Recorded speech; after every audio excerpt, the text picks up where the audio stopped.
Hi, Bill. Hello, Donna. It's good to see you again. Hi, Chris. Hi, how you Martin. doing? Hi, man. Good to see you. So, Martin, Donna, how have you been since we seen you the last time? I'm all right so far. So during the investigation, Paul and Susan were investigating the cave. Okay. They heard this growl that they couldn't explain. They didn't know where it was coming from. It really threw them off guard. What we have here is the actual recording of that growl. Here we go. Can you give us a sign?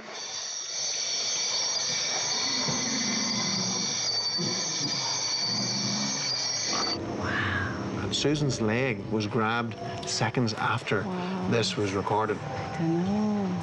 The other piece of equipment that we were using is a thermal imager. This allows us to see body heat, and we can tell you that there was nothing showing up in the thermal imager. Okay.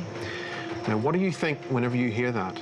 I, for one, cannot think of anything that will make that kind of noise. Animals tend to go inside the caves, but animals can't really stay inside there too much. Ammonia from the background is too strong. They were asking for a sign, and it seems like they got it. Yeah. Wow. When's the next time you're gonna take a walk down in the cave? Not in a very long time. I have to go there tomorrow. Later, Barry and I were actually investigating down by the river where your son had seen that fireball. Yeah. And we kind of had split up at one point. Barry started walking down the river towards the cemetery, and I was Okay. just kind of hanging out there by myself. It was really strange. I had my camera face down towards Barry, Okay. but I was kind of looking off to the right. And for me, it was like a real person was behind me and just ran right across the water into the bushes. We were able to catch something on video over there, and we'd like to see what you guys think. Okay. The camera itself starts to track movement here. Keep an eye on that. The boxes you see track movement, like the leaves moving on the trees. In this case, though, we have a black mass that is clearly moving, but the sensors lose track of it. If you observe closely, the shadow darts past Chris and the cameraman. That is just crazy. That's just crazy. Now, we just want to let you see this one more time. Okay. You were able to see that shadow move across the bottom of the frame of the camera, away from Chris's position. Whatever that was, it wasn't a human being. Leaving that area behind, we have one final piece to show you. Worse than that. We had a camera placed toward Lopinot's grave. This is captured by our low-lux cameras. This was pretty late in the evening, and what you're going to see is something moving along the track leading back toward the plantation. Okay. Now, of course, looking at that, we understand that that's a cat. Yeah. However, what we weren't expecting to see was something else that may have actually gave the cat reason to run. Okay. Now, do you see that develop in the tree? Continue to watch that. Oh my God. It actually enters through the tree. It lights up some of the leaves in the tree. And not only that, but it actually leaves the tree. Oh my God. Wow. Now, Wow. Something called a Soccouyant. Right. It's an old lady that changed her skin at night. And she will turn into a ball of fire.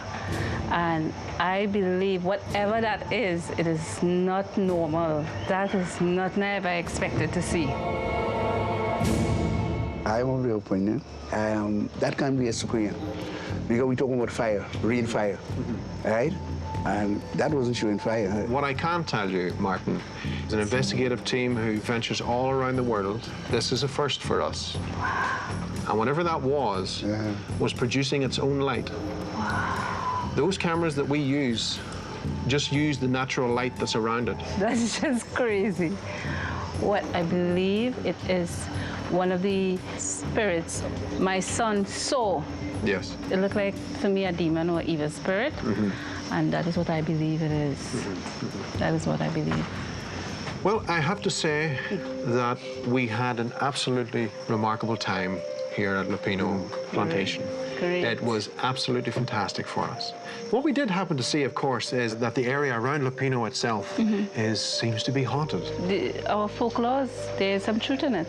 So thank you. Great. You're very, very welcome. Thank you. Take care. Take care, Martha. Thank you. It was great having GHI here. I couldn't believe what I just saw, the light moving through the trees. This is the first time that this ball of light has been documented in Trinidad. I am grateful because now there's proof and evidence there are paranormal activity happening in Lopinot, and now I have proof. So thank you, GHI. Well, that went really well, Chris. It really did. I think Donna and Martin are both surprised by what we showed them. I think they are, and we did find something slightly different, something that stemmed across into other fields of the paranormal and the supernatural. What I find funny, honestly, is it's not inside the buildings you have to worry about something ghostly. It's outside. Well, let's get on to the next one. Tonight on Legend Quest.